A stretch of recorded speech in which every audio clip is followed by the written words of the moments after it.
लिया लोधी साहब, आप बहुत शुक्रिया, आपने हमें ज्वाइन किया। सबसे पहले तो ये हम जो रिजल्ट्स देख रहे हैं, आप उन पर अपना एनालिसिस किस तरह से पेश करेंगी? एक इतना बड़ा जो सेटबैक बीजेपी हुकूमत को मिल रहा है। ये आपने बिल्कुल दुरुस्त फरमाया। ये बहुत ही बड़ा सेटबैक तो जरूर है बीजेपी के लिए, इसलिए कि लग ये रहा है जो नताइज अब तक आए हैं कि बीजेपी खुद से हुकूमत नहीं बना सकेगी, उसको मेजॉरिटी नहीं मिलेगी, उसको अलायंस पार्टनर्स के साथ एक कोएलिशन गवर्नमेंट बनानी पड़ेगी।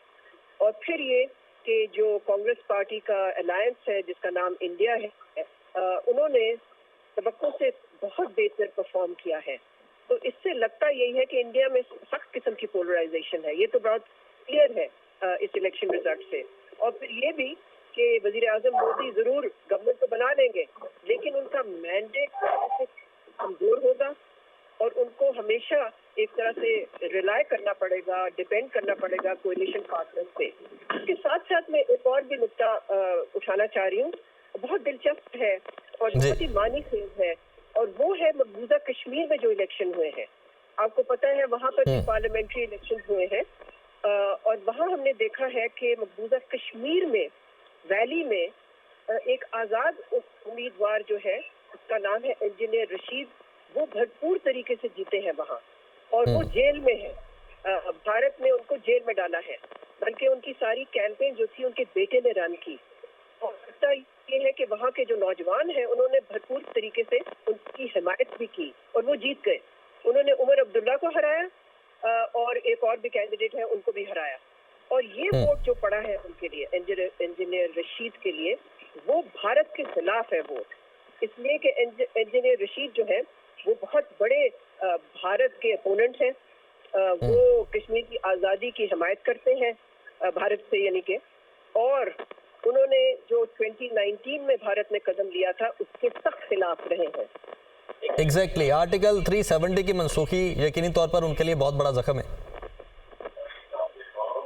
जी बिल्कुल। तो हम यही देख रहे हैं कि ये इलेक्शन रिजल्ट्स में काफी हैरानकुन चीजें भी हुई हैं जो हम हमेशा ही इलेक्शन में देखते हैं।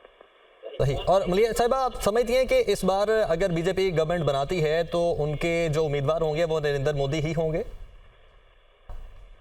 मेरे ख्याल है इस वक्त तो यही लग रहा है, लेकिन कुछ आवाजें उठ रही हैं। मैंने कुछ इंडियन टेलीविजन चैनल्स पे सुना है कुछ तजवीज़ निगार को कहते हुए कि उनको स्टेप डाउन कर लेना चाहिए, इसलिए कि इनके लिए सेटबैक है। लेकिन मेरा नहीं ख्याल ये होगा।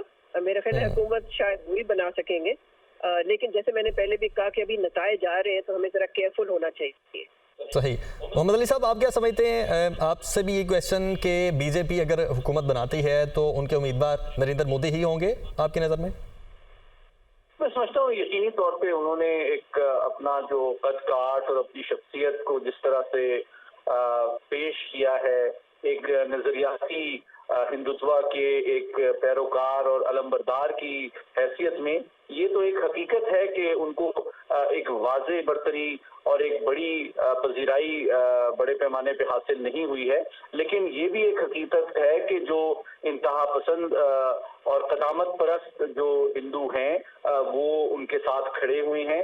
अगरचे जिस तरह मिस्टर साहिबा ने कहा कि उनकी तवक्को से कम वो सीटें हासिल कर चुके हैं, जिससे ये साबित हुआ है कि जो non extremist, non radical elements हैं भारतीय सियासत में, उन्होंने इस बयानिए को, इस नफरत को, इस पोलराइजेशन के बयानिए को रिजेक्ट किया है। और साथ ही साथ उन्होंने तो उनकी माशी, इकोनॉमिक, इन्फ्लेशन और एम्प्लॉयमेंट के हवाले से पॉलिसियां हैं, उस पर भी अदम एतमाद का इजहार किया है।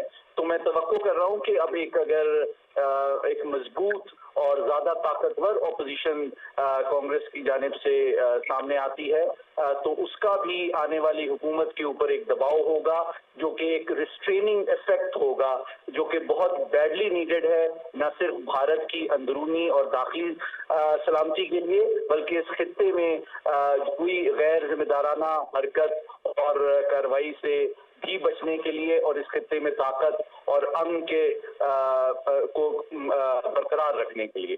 सही। और मोहम्मद अली साहब, आपने हिंदुत्व नजरिए की बात की, तो मैंने एक जर्नलिस्ट से ये भी सुना कि जो मोदी हैं वो खुद को कोई खुदा का अवतार समझते हैं और वो समझते हैं कि हिंदुओं को वो लीड करेंगे। इसी तरह से अखंड भारत का कॉन्सेप्ट भी वहां पर आया, तो आप इसको कैसे एनालाइज करते हैं इस नजरिए को? देखिए, दो पहलू इस इलेक्शन रिजल्ट्स में बहुत अहम है। पहली बात यह कि जिस तरह आप जानते हैं कि वो 400 से ज्यादा सीटें एक्सपेक्ट कर रहे थे बीजेपी वाले, और जो कि उनको नहीं मिली। अगर वो मिल जाती तो यकीनी तौर पे वो आइन को चेंज करने की तरफ जाते और जो सेकुलर डेमोक्रेसी का नजरिया इतने अरसे से मौजूद है उसको भी शायद वो तहे देर करते और अपने पाँव के नीचे रोन देते, अपने हिंदुत्व के नजरिए के तहत एक आइडियोलॉजिकल स्टेट की डेवलपमेंट की तरफ ये जाते। लेकिन थैंकफुली ऐसा नहीं हुआ। उनकी आवाम ने इस नजरिए को उनकी रिजेक्ट किया है।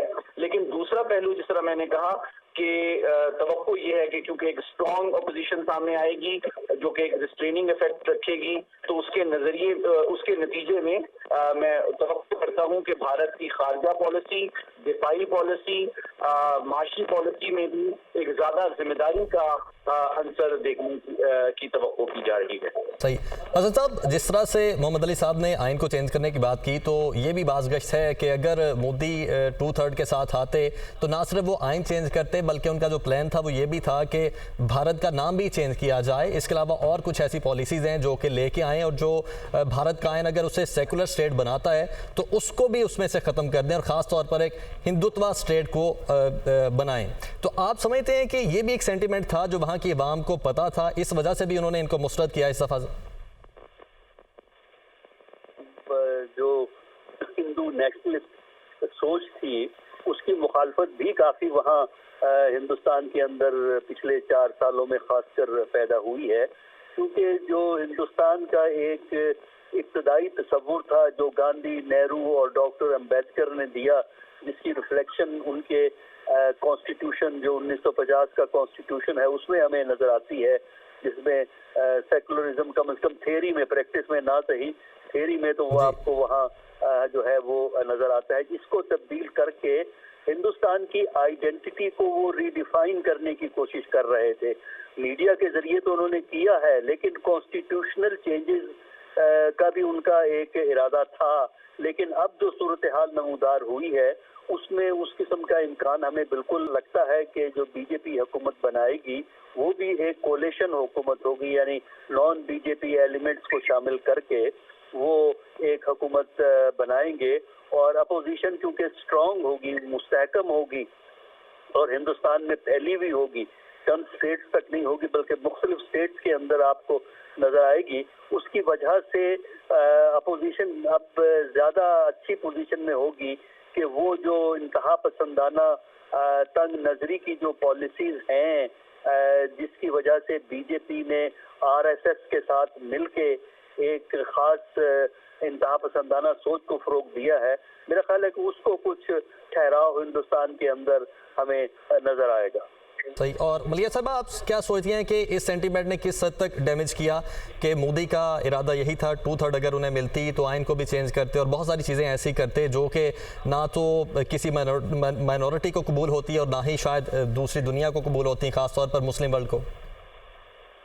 मेरा ख्याल है जो बीजेपी की हिमायत में कमी आई है, जिसको हिंदी हार्टलैंड कहते हैं, उन रियासतों में जहाँ पर उनका ख्याल था कि वो बहुत ही स्ट्रॉन्ग शोइंग होगी, वहाँ पर उनको ये सेटबैक होना, धचका लगना इस बात की निशानदेही करता है कि जो उनका बयानिया है राम मंदिर का, सही, वो काम करते हुए नजर नहीं आ रहा। ठीक है, बहुत शुक्रिया मलिया लोहिदी साहिबा, सैयद मोहम्मद अली साहब और हसन अस्करी साहब हमारे साथ मौजूद थे। आप तीनों ने अपना तज़किया पेश किया।